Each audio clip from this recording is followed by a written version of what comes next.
Welcome back. We are now inside of Microsoft Outlook, and we can use Microsoft Copilot to help us to draft our emails. To do that, we're going to go to this Copilot element, and we're going to click on Draft with Copilot. And once you have the dialog box inside of your area, you will then want to write in how you want to draft the email.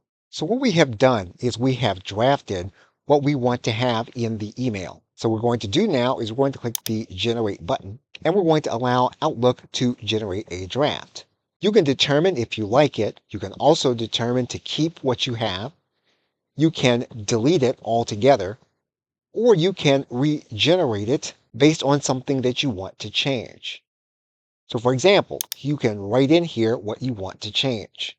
And once we have what we want to change, we're going to click the arrow, and then Microsoft Copilot will consider what it is that we have, and it will generate another draft.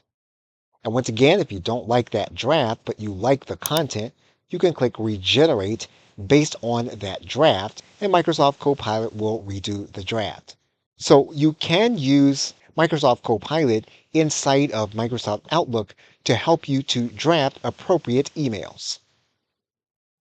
Okay, so with that, thanks, and I will see you in another video.